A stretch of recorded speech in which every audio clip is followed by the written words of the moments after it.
Hello, everyone, and welcome to Sports Center with Loro and Matt. And Matt, how are you doing today? Great Thursday for you. We'll have to talk about your Detroit Tigers coming away with a victory over the Yankees. We'll have to talk about that game first before we talk about anything else. How's it going today? Good. How are you doing? Doing great. So let's start with baseball first, but let's talk about the Detroit Tigers here as the Detroit Tigers shut out the New York Yankees. And there was a bunch of boos here when Aaron Boone chose to walk Miguel Cabrera instead of him going for history. Yeah, it happened in the 8th inning, and he could have hit his 3,000, gotten his 3,000th hit, and instead he was intentionally walked. And then Austin Meadows was brought up to the plate, and he doubled in 2 runs and put him up 3-0. So it didn't work out for Aaron Boone. No, it did not, my man. I'll tell you that, Bod. Anyways, with that being said here, talk about this win here for the Tigers. I mean, this was a huge win for the Tigers. I mean, it kind of keeps pace with the White Sox early on, and the Detroit Tigers have been playing good baseball to start the season. Yeah, they've been playing all right. They're kind of hovering around 500, but it's still April, and White Sox are down right now. They're losing 6-3 at Cleveland in the middle of the 8th. And then talk about the Dodgers here. I mean, the Dodgers took 2 out of 3 from the defending champion Braves. Talk about that being an emotional week when Kenley Jansen made his return. The Dodgers swept the Reds.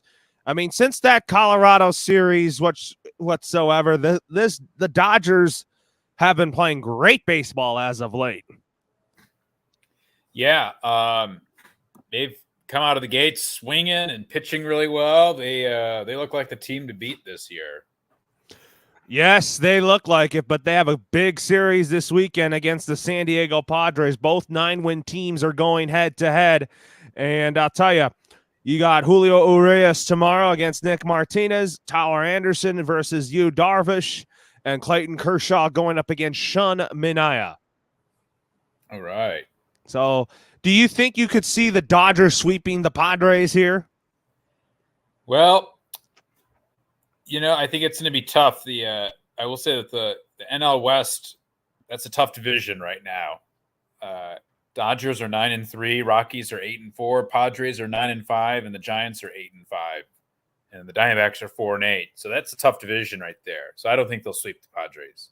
I could see it being 2 out of 3. Like the Diamondbacks, even though that they won one game, they're 4-8.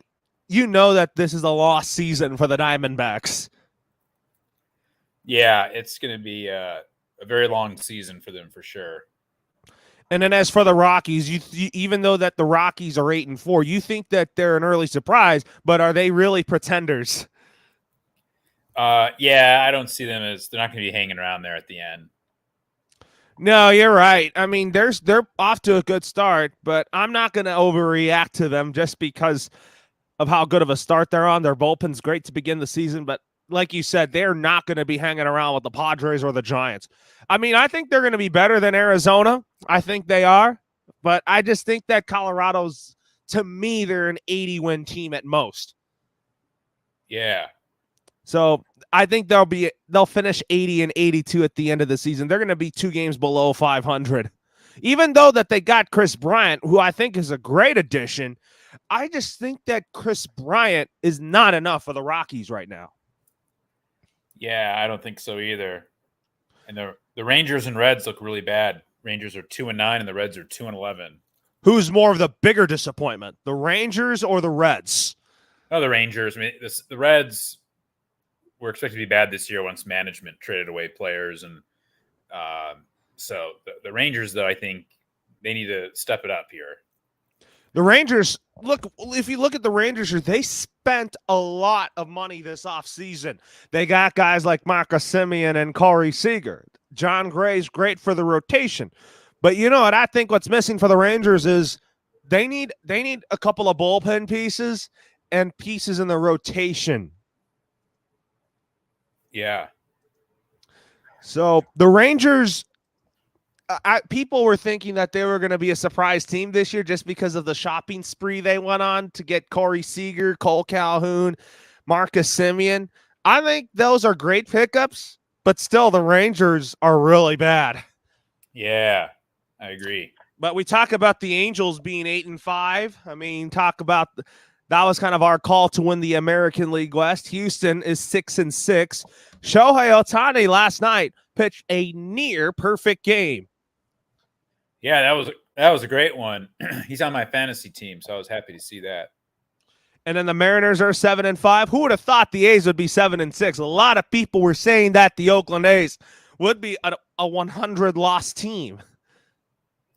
Yeah, I'll tell you though, they always hang in there. So yeah, they're doing pretty good still.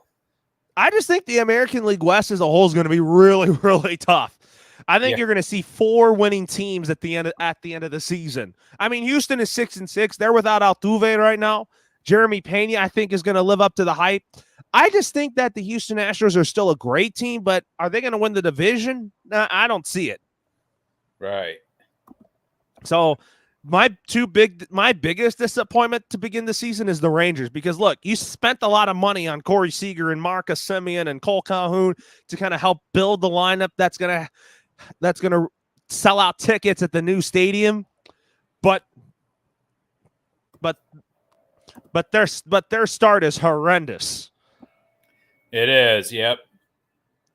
So, and I think the Reds, like you said, I agree with you. The Cincinnati Reds 2-11. I expected them to be in that position just because they traded away Jesse Winker, Eugenio Suarez.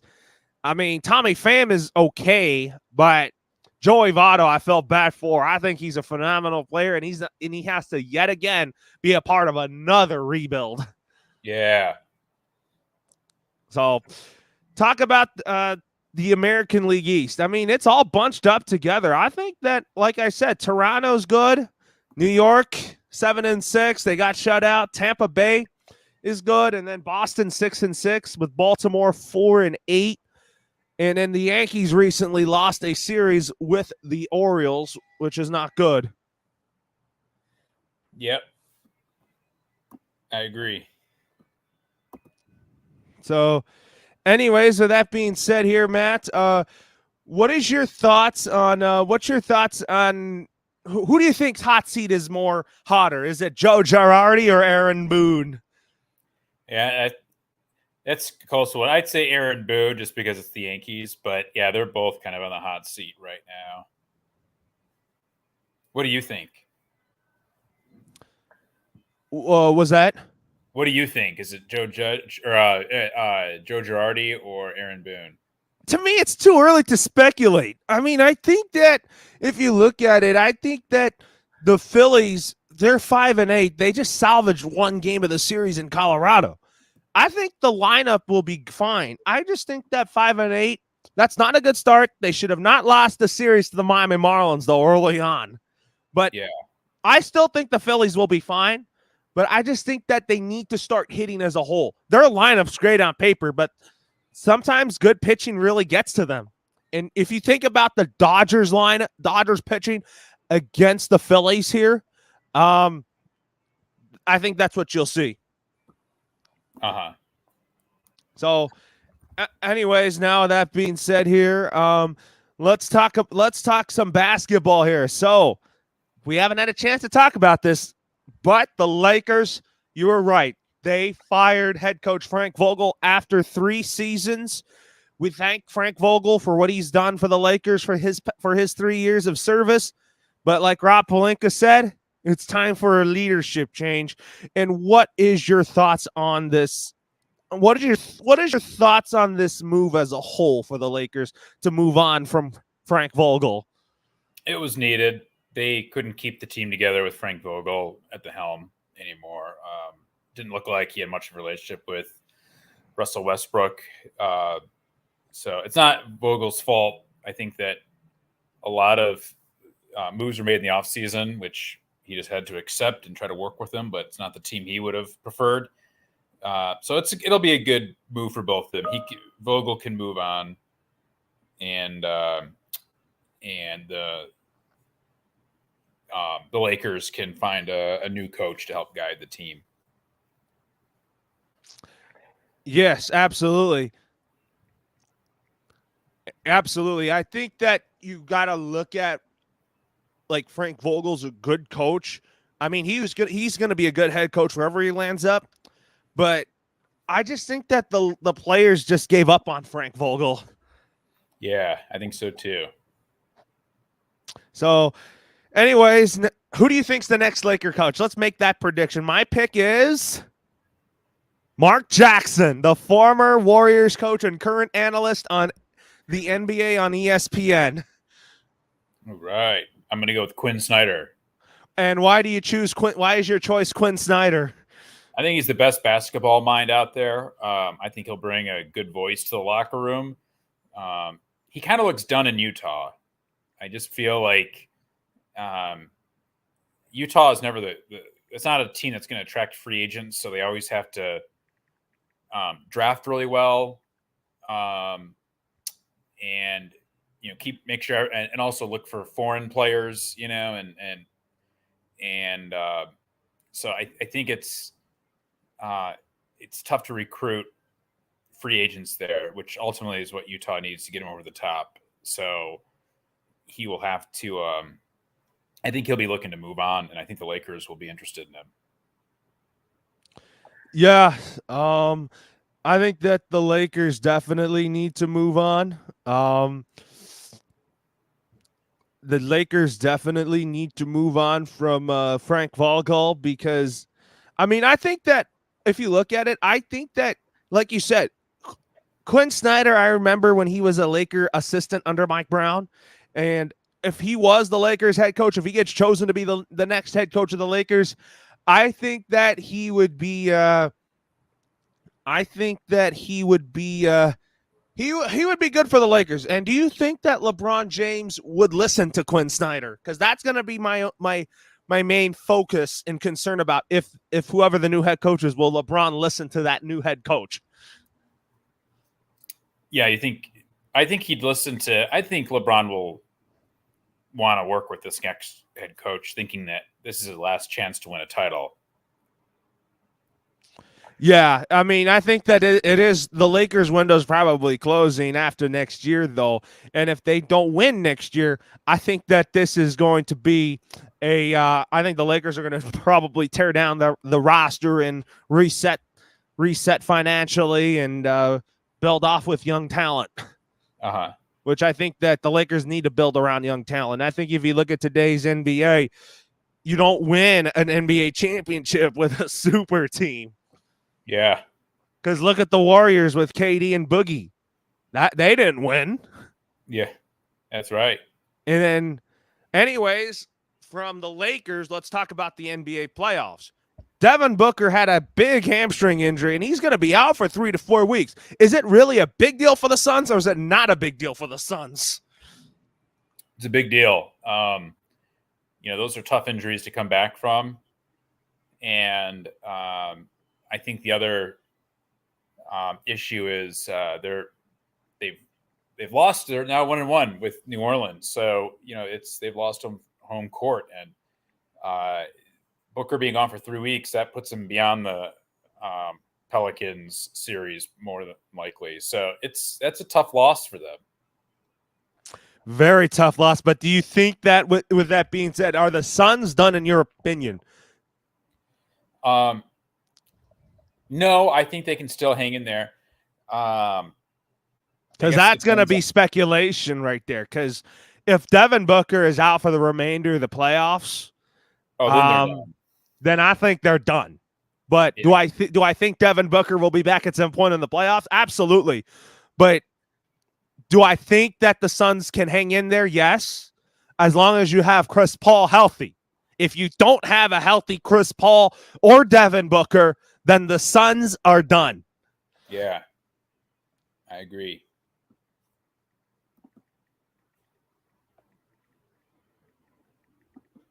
And then, anyways, with that being said here now, let's talk about some predictions for NBA playoff Thursday. So we got some game threes to talk about here. Let's start with Grizzlies Timberwolves. I mean, this series is already tied up at 1.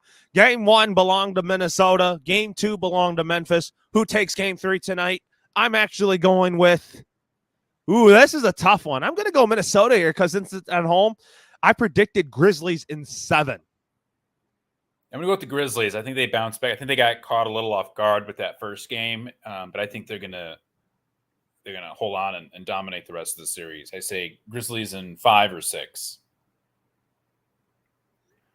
And then, anyways, talk about the Mavericks versus the Jazz here. And, I mean, if Luka's playing, I could have Dallas winning this series. So, who wins game 3 in that series today? Is Luka playing?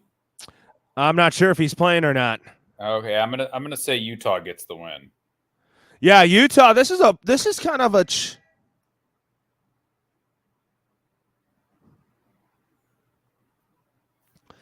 I think that if you look at it here, I think that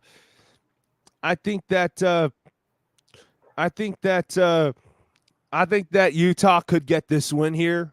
But anyways, with that being said here, now we'll talk about the Warriors and the Nuggets. I mean, I'm looking forward to watching either of these series. I mean, now that there's no Dodgers for me tonight, I mean, I'm probably going to tune in to watch some NBA playoff games.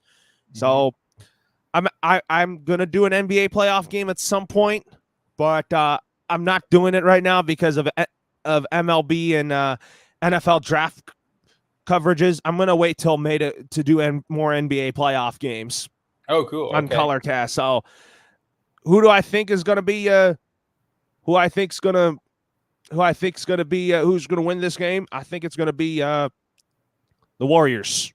I think they go up 3-0 over Denver. Yeah, Warriors look really good. They look probably like the best of all the playoff teams, in my opinion. So yeah, I'm going with Warriors as well.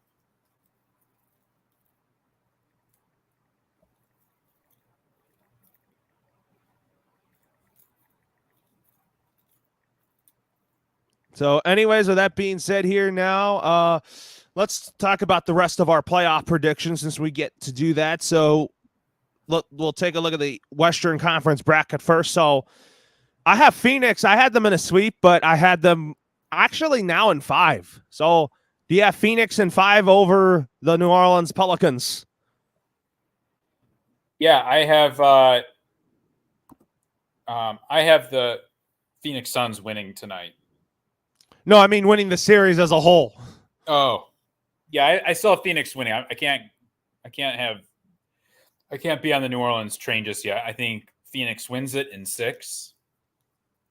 Originally, I had them in 4 if Devin Booker was healthy. Yeah.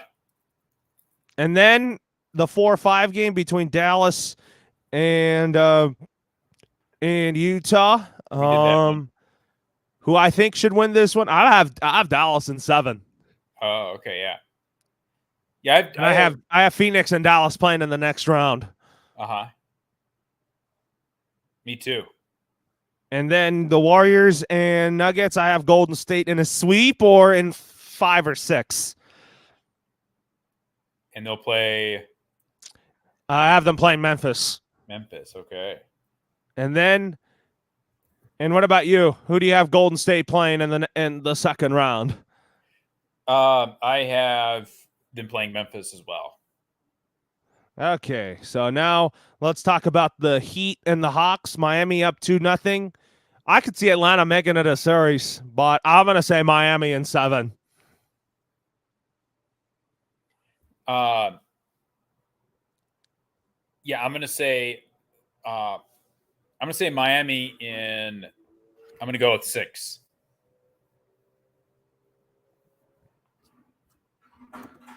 Yeah. So, anyways, with that being said, talk about the Sixers and Raptors. I think Philly finishes Toronto in 4. Okay. And I have Miami and Philly going head to head in the semifinal round. All right. And then the Bucks and the Bulls series tied at 1. I have Milwaukee in 6.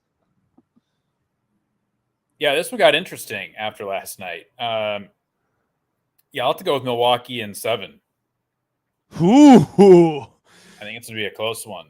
Very close series. You're right about that. And who will they play? I have this, even though I hate the Celtics with all my heart, they're probably going to sweep Brooklyn. So I have Boston sweeping Brooklyn. All right. So, anyways, now on to our conference semis prediction. I have Miami in 7 over the Sixers. Okay. And what about you? I had the Sixers over Miami. Woo! Upset. Yeah. Knocking out a 1 seed? Are you kidding me? Yeah. Why are you saying this? You're making it whole interesting. Think Philly, it could be their year. So you're making this whole playoff bracket really, really interesting. Yeah. So, anyways, now let's talk about the Bucks and the Bulls. The Bucks taking on the Celtics. Ooh, I have Milwaukee beating Boston in 7, and I have Miami and Milwaukee meeting in the Eastern Conference Finals. Yeah. And then I have the Suns playing Dallas. I have Phoenix in 6 over Dallas. And then the Warriors and Grizzlies, I have Golden State in 7. Yes, I have Golden State in 6. And then my conference finals picks are the Heat and the Bucks and the Suns and the Warriors. I have the Bucks and the Sixers, and I have the Suns and the Warriors. So now we'll talk about.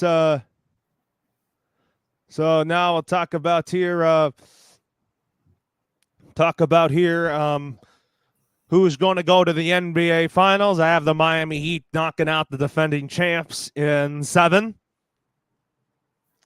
And then I have the Phoenix Suns beating the Golden State Warriors in 7.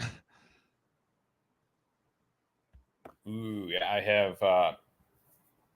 I have the Sixers beating the Bucks in 5. And then I have the Warriors beating the Suns in 5. Oh my God, short series. Yeah. Like you and I are opposite there because I want an exciting and competitive series, and you want series to be lopsided. Yeah. So talk about who's going to play in the NBA Finals. In my scenario, it's going to be the Miami Heat and the Phoenix Suns. Uh-huh. And who's going to win? I'm going to say the Phoenix Suns in 7, and I'm going to give it to 2 players that will win NBA Finals MVP, and that will be Devin Booker and Chris Paul. Uh-huh. I am going to go with the Philadelphia 76ers losing to the Golden State Warriors in 7 games. And Steph Curry gets MVP. Wow. He's never won a NBA Finals MVP since during the Warriors dynasty run. Yeah. So anyways, with that being said here now, let's talk some football here. We're 1 week until the draft here, and we have some burning questions for you on the NFL draft. So, do you think Aiden Hutchinson is already the clear favorite for the number 1 pick, or not really? You said who? Aiden Hutchinson? Yeah. Yeah, I think he'll probably get taken by Jacksonville. I'm going to say when we reveal our mock draft, I'm sticking with Evan Neal being the number 1 pick. You got to get a right tackle to keep Trevor Lawrence's right side clean. Uh-huh. So anyways, with that being said here, I mean, there's other news to talk about in the NFL. So we have some holdout news to talk about here. Is that what's your thoughts on Kyler Murray and Debo Samuel holding out? And will Kyler Murray or Debo Samuel or A.J. Brown get new contracts by the time the regular season begins. Murray, and then who's the other one you said? Debo Samuel? Yeah, because Debo Samuel is subject of trade rumors now, which could really, really shake things up before training camp begins. Yeah, I think I generally think like Debo Samuel, he's going to get traded. He's basically asked for a trade at this point. So I think he's going to get traded. And I think pretty much every team is going to see what they can do to get him. I mean, the Niners aren't going to trade him in division, so I don't see him going to Arizona or the Rams. But, I mean, pretty much any other team out there, it's possible he could go to. I thought there was some rumor like Miami would want to trade for him. So, I mean, if Miami trades for him, Miami's all of a sudden loaded. So we'll see what happens with that. But, yeah, we'll see where he goes. It could be a wild card team that comes out of nowhere to get him. It'd be interesting if the Packers made a run for him, but we'll see about that. And then with Kyler Murray, it's awkward how it's gotten so public between like him and the Cardinals. So I don't like. I think a deal will get done to keep Murray in Arizona, but it's kind of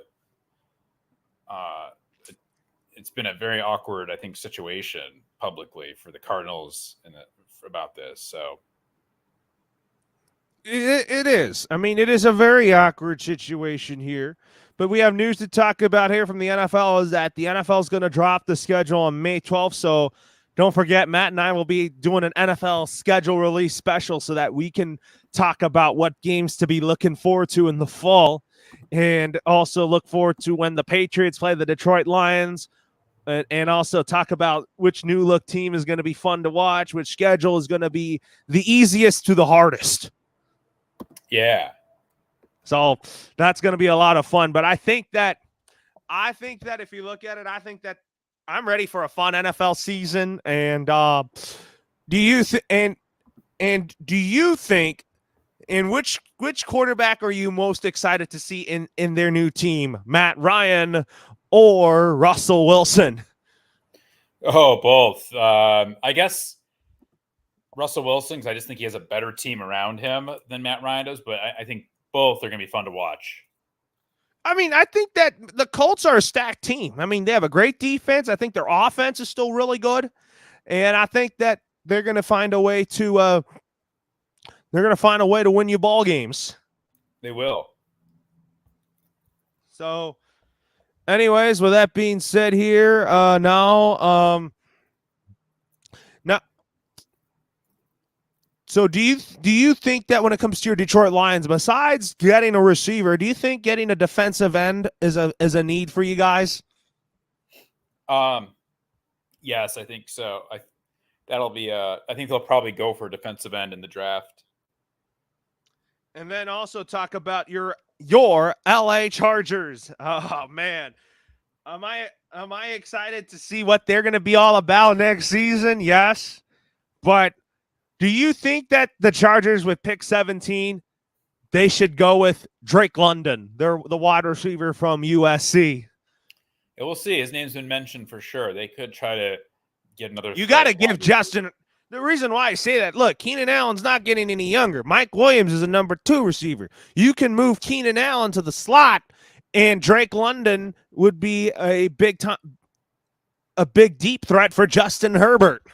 Yeah, that's a lot of people are saying that. Yeah, they could also try to go for an offensive a right tackle. So that's another option they could do on offense. Yeah, they could.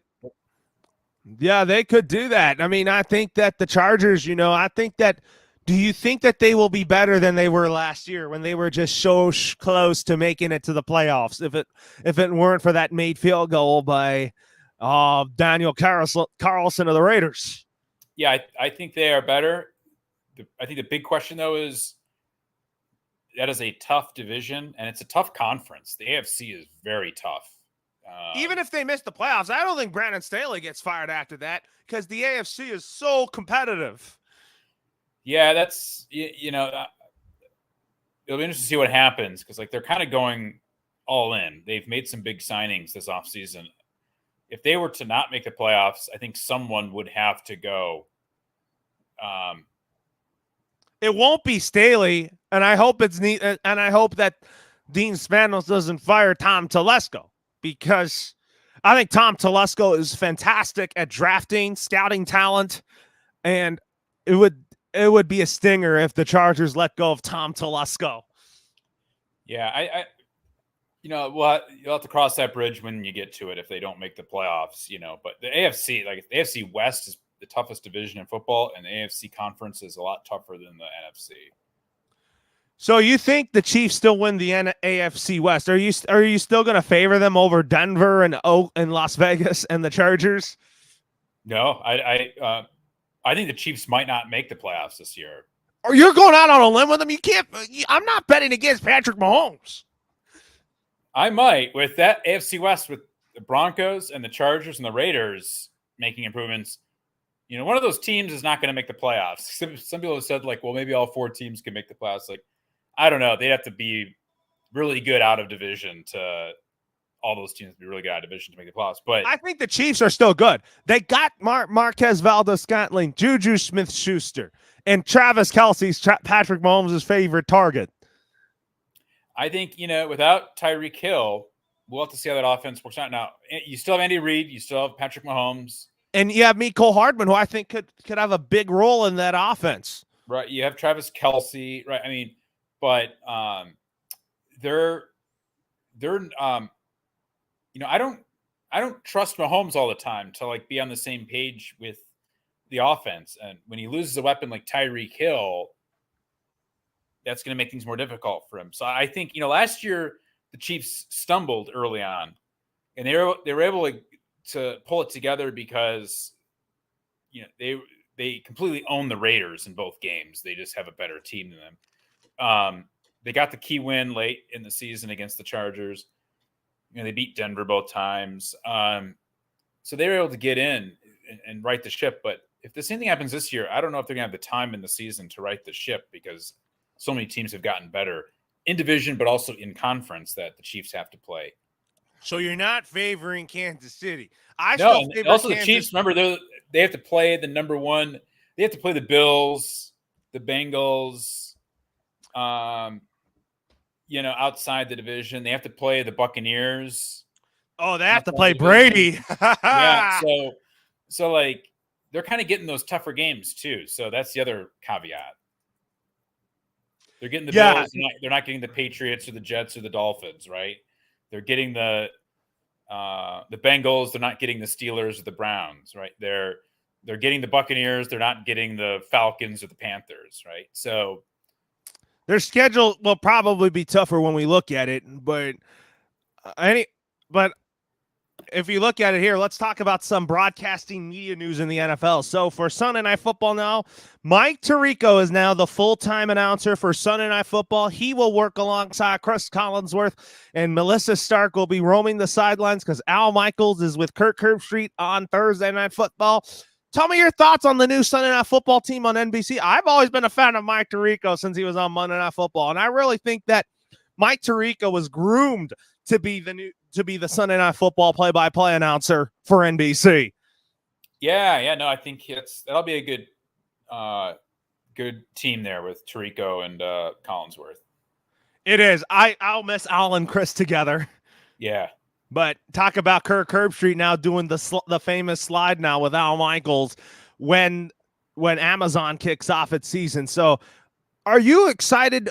Which broadcast team are you more excited about? Tirico Collinsworth on NBC or Joe Buck and Troy Aikman switching from Fox to ESPN? Probably ESPN, but even more so, I'm interested in Kirk Herbstreit with Al Michaels. Living NFL legend and a college football expert. Yeah. I mean, Kirk Herbstreit's still going to be doing college football on ESPN on Saturdays and then the NFL on Thursdays. I think that's going to be a really, really good I think he's going to thrive in both. Yeah, I think so because too. he's a draft analyst for the NFL because he's been around the college game, and he can also analyze these prospects being fits on potential teams that need receivers. Mm-hmm. So that's what I'm thinking there. And then I'm also thinking that if you look at it, I also think that if you look at it, if you look at it, I think I'm more excited about Joe Buck leaving Fox. I just think that I love him in baseball, but I just think that his mind is more on football. Yeah. Because he wants to spend time more with his kids and all that, because he's always away with them. But do you think that, are you excited to see what Joe Buck and Troy Aikman bring to the Monday Night Football booth? Yeah, I think it'll be a good one. There'll be a good duo there. What about the Fox one? Because Kevin Burkhardt got promoted from number 2 to the number 1 announcer on Fox. So do you see him and Greg Olson taking over for Buck and Aikman as the number 1 team on Fox? Yeah, we'll have to see. It's a big promotion for both of them. I like Olson. Burkhardt I don't listen to as often, but I'm more familiar with Olson. I think he's a really good analyst. Yeah. Yeah, I mean, I think that this offseason for the NFL has been one of the craziest that we've ever been in, such as player movement, NFL media, and I don't know if you have Apple TV. NFL Sunday Ticket could be coming to Apple TV Plus. Yeah. So do you have any of that? I don't have Apple TV. No, I have the others though. No, you have Peacock and I don't have Peacock either. I have Netflix, HBO, Hulu, Amazon, Disney Plus, and YouTube TV. And YouTube TV, yeah. Yeah, YouTube TV. You can get the games. You can get the Thursday. You can get the big prime time matchups. Yeah. So, anyways, Matt, talk a little hockey here. So the Kings are pretty much foregone conclusion to make the playoffs, and also they have the game tonight against the Chicago Blackhawks. I mean, the Kings, they've looked really good. Yeah. They've pulled it together. They're going to be a force to reckon with. And then your Detroit Red Wings, sadly, but surely, their season has ended. That's correct. They're still fighting, though. They got to win yesterday against Tampa Bay. You mean they're still fighting for the division? Or you mean their playoff hopes are pretty much dead? No, they're eliminated, but yeah, they're still fighting for pride. You mean that even though that they're eliminated from playoff contention, they could still spoil teams from playoff races or playoff spots in the Eastern Conference? Yep. So what is your thoughts so far, like, on Javi Baez on being a Detroit Tiger? Yeah, he's doing pretty well, I thought. That we have breaking news just in now. Trevor Bauer's administrative leave extended once again, this time to April 29th. So there is pretty much no solution to this. Yeah, that's, I kind of feel, as awful as allegations were, they did not hold up in court. They couldn't prosecute the case. So,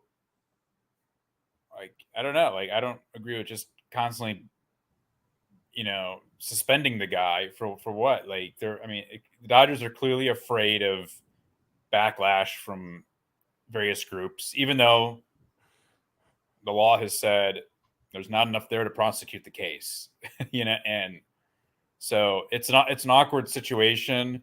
The team also is doing well, so they don't need to bring him back. I think if you saw the team struggling, there'd be a lot more pressure to bring him back. Yeah, there might be a lot to bring him back there, but I just think that the Dodgers don't really need Trevor Bauer. I think that the Dodgers rotation will still be fine as a whole. That's what I think, though. Uh-huh. So, anyways, with that being said here, what else do you think?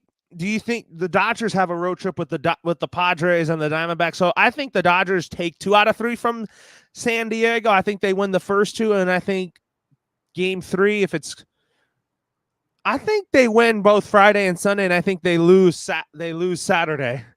Uh-huh.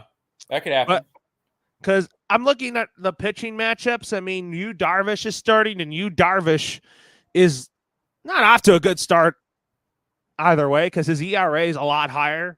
Because you know that they traded away his personal catcher and Victor Caratini. Yeah. So do you have any thoughts on that, though? Yeah, we'll see. That's kind of weird to do something like that. Yeah, it is. But also when the Dodgers go to Arizona to play the Diamondbacks, do you think that's going to be a sweep there? Yeah, probably. Yeah, because the Diamondbacks are 4-8, and sometimes the Diamondbacks get lucky to win against good teams. They pull off they can sneak off a win at now and then, but not enough though. Yeah. So, anyways, with that being said, Matt, next week, looking forward to our draft special next Thursday, and we'll do it at 1:00 Pacific time. And be ready for your mock draft to be ready, and also pull off some interesting trades. I'm going to pull off some interesting takes as well for the NFL draft next week. All right. So I'll see you next week, Matt. See ya.